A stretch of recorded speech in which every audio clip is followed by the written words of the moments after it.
তাহলে এই বড় কোম্পানিগুলো হারালে কি হবে? তখন ওই অসাধু ব্যবসায়ীরা লাগেজে করে মাল নিয়ে আসবে, আমার বাচ্চাটা স্কিনে ডিজিজে মরে যাবে, আমার বোনটা, আমার মাটা, তারা এইসব ক্ষতির সম্মুখীন হবে। সো দেশে গার্মেন্টস শিল্পের টি শার্ট তৈরি হচ্ছে, আমরা কেন ইউজ করতে পারবো না? আরেকটা উদ্বেগজনক ব্যাপার হচ্ছে যে পুরান ঢাকায় বড় বড় কসমেটিক্স বিশেষজ্ঞরা বসে থাকেন।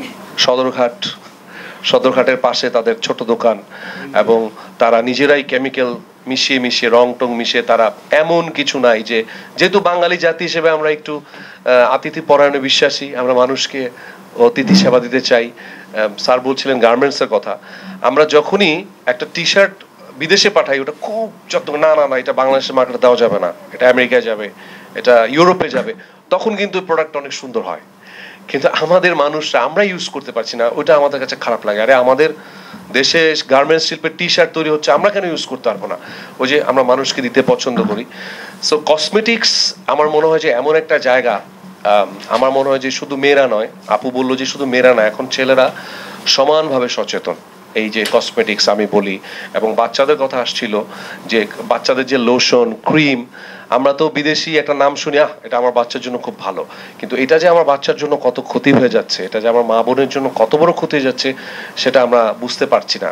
বুঝতে পারছি যখন বাচ্চাটাকে আমরা ওই প্রোডাক্টটা মাখাচ্ছি, বাচ্চার মুখে র্যাশ হয়ে যাচ্ছে, লাল হয়ে যাচ্ছে, কান্নাকাটি করছি, ডাক্তার কাছে যাচ্ছি, পয়সা খরচ হচ্ছে, অথচ কিন্তু একটা ক্রিম শুধু মাখবে বাচ্চার যত্নের জন্য, সেখানে আমরা প্রতারিত হচ্ছি। সো এটা উদ্বেগজনক। অথচ আমাদের দেশে এরকম কোম্পানি হয়েছে এখন, আলহামদুলিল্লাহ বলবো, যে এই কোম্পানিগুলো কিন্তু একদম বিএসটিআই অনুমোদিত, এবং ভোক্তা অধিদপ্তর কর্তৃক কিন্তু এগুলো মান নিয়ন্ত্রণ যাচাই বাছাই করে এই কোম্পানিগুলো হচ্ছে, বিশাল বিশাল ফ্যাক্টরি হচ্ছে, এবং লক্ষ লক্ষ মানুষের কর্মসংস্থানের ব্যবস্থা করছে এই বাংলাদেশের এই কোম্পানিগুলো। তো স্যার আপনার কাছে আবেদন রইল যে, এবং বিএসটিআই ওনারা যদি, অনেক কোম্পানি আছে বিএসটিআই সিল না মেরেই তারা বাজারজাত করছে।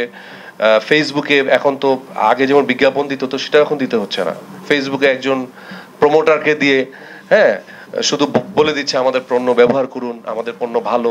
অথচ ভালো কোম্পানি যারা দেশীয় কোম্পানি, তারা লক্ষ লক্ষ টাকা বেতন দিচ্ছে, কোটি কোটি টাকা বেতন দিচ্ছে, বেতন দিয়ে প্রচার প্রচারণা করে তারপরও মার খেয়ে যাচ্ছে। কেন? যে এই যে বিদেশি আমদানি নির্ভর যে ইয়েগুলো, মানহীন যে ইয়েগুলো। এবং আরেকটা ইন্টারেস্টিং তথ্য আমার কাছে আছে, যে যেগুলো বিদেশ থেকে আনতে মাত্র কেজি হিসাবে $1 বা $1.5 খরচ হয়, সেখানে আমরা কিন্তু এইখানে বাংলাদেশে বিক্রি করছি $10-12। সো কতগুলো টাকা আমরা ফাঁকি দিয়ে ফেলছি। সো এই যে রাজস্ব আদায় বঞ্চিত হচ্ছে, এবং আমাদের যারা ভোক্তা, যেহেতু ভোক্তা নিয়ে আপনারা কাজ করেন, আপনাদের সম্মানিত ভোক্তা, আমরা যারা কাস্টমার বলি, তারা মেখে প্রতারিত হচ্ছে, মানুষের স্কিন ডিজিজ হচ্ছে বিভিন্নভাবে। আমরা কিন্তু স্যার আস্তে আস্তে হতাশা হয়ে যাচ্ছি।